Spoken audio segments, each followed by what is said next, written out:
Hello and welcome to another edition of the Lynn Lowdown, and we have a special guest with us. We have Princess here to talk about her foundation, the Kumba Foundation.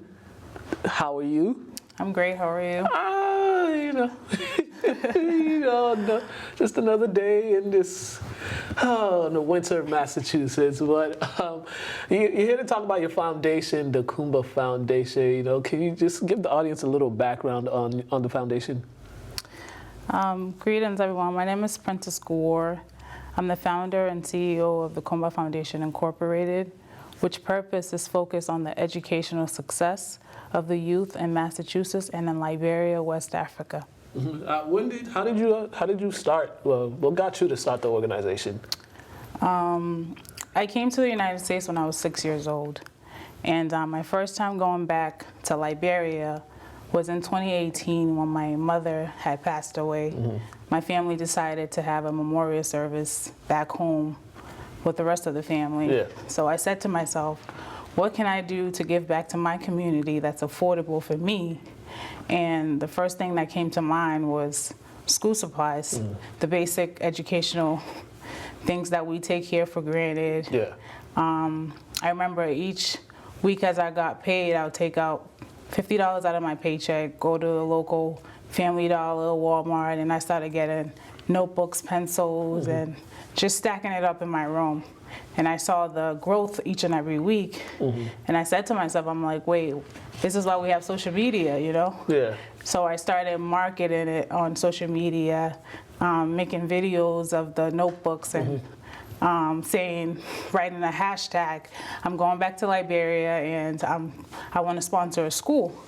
And a few people reached out to me and they said, Princess, I like what you're doing and I want to donate. I was like, oh, really? Okay, thank you.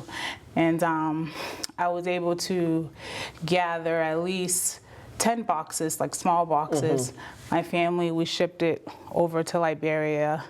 When we got there, we distributed it out to the community, the kids in the community, the local churches, and I saw the impact that it made, and I said to myself, wow, they actually appreciate things like a pencil or notebook that we take for granted. So, and family members was coming up to me, they said, Princess, thank you so much, God will bless you.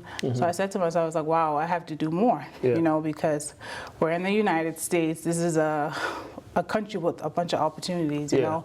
So why not take advantage of it and try to create something to help my people back home? Yeah, and the interesting thing about the difference in schooling in America and in Africa is in some places in Africa, they have to pay for school throughout.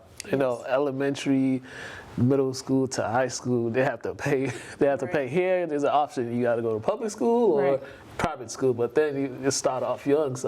And the resources aren't readily available to a lot of people because of some of the states in certain places. So that's good that we can the Africans that come here are able to go back and help in that aspect as far as getting those education to the kids coming up. Have you, besides that time you went back for your mom's funeral, you've gone back a couple more times? Yes, so when I came back after I got everything incorporated under the Commonwealth of Massachusetts, and then we got our 501c3 status, I started making trips back home each year. We just recently purchased the land, so we want to build a school. Like you mentioned, kids have to pay for school in there because majority of the schools, as in my country, well, it's not just Liberia, but it's like in third world countries, you have to pay. Everything is private. So the kids in the rural areas are being left out.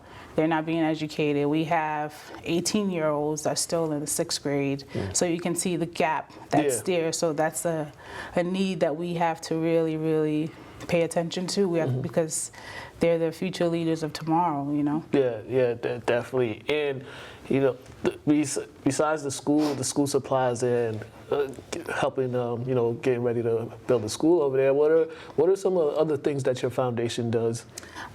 We provide tuition, like fees and stuff.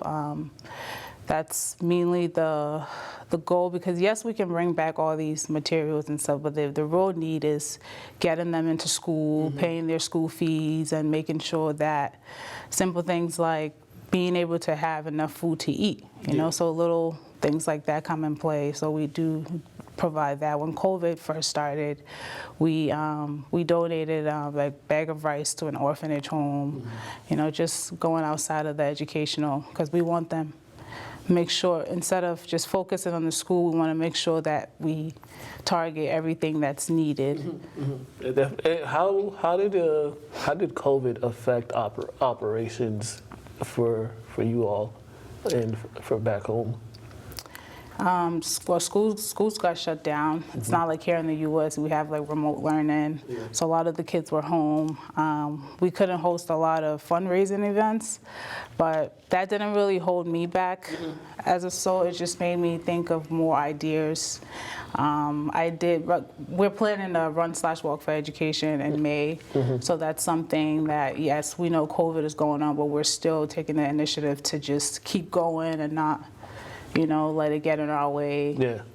And, you know, as some of those kids get older, will you look to have some collaborations with colleges and universities here for those students back there that, you know, that when they graduate or they get to the age of going to college, you have some type of collaboration? Is that something in the future that you're going to plan on working on to get them to go to college here or somewhere? Yes, that's the goal, because everybody wants an opportunity to come to the United States. So if we can grant that opportunity, that would be something amazing to me. I'll be like, wow, I can't even believe I'm accomplishing such a thing, you know. And also getting the teachers here from the U.S. to actually go back and teach the teachers there, because a lot of the teachers that are in third world countries, they're not qualified to teach. So if we can get them from here to go there and teach them how to educate the kids, that would be something that I'll look forward to.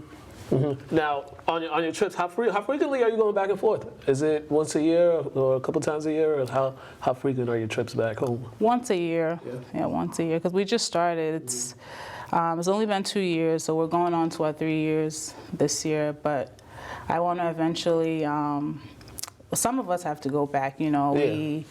And they need us. They do. So I want to go full time. Right now, I'm not full time, but that's something I'm looking into, and then I can go for a longer period of time. Yeah, very understandable. And for more on the foundation, you know, do you guys take donations and just any type of donations to pay? If people want to donate, they can visit the website? Yes.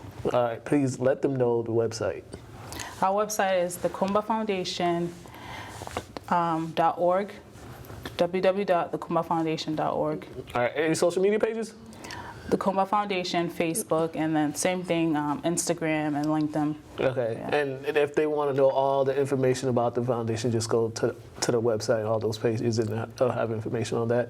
Yep, and also just Google the Kumba Foundation and everything will come up, social media pages. And we also have a documentary on YouTube of my recent trip back to Liberia. I had a communication with some of the kids on the ground. A lot of them have dreams that they want to accomplish. So in the documentary, we're showing the kids selling on the streets, but these are kids that are actually in school, but they also have a trade, you know, they have a business mind. We have, so little things like that you can see in the documentary as well. All right, definitely. And lastly, what's, you know, for the remainder of this year, what are some of the planned events that you have, or, you know, fundraising events or anything that you have aligned for this year?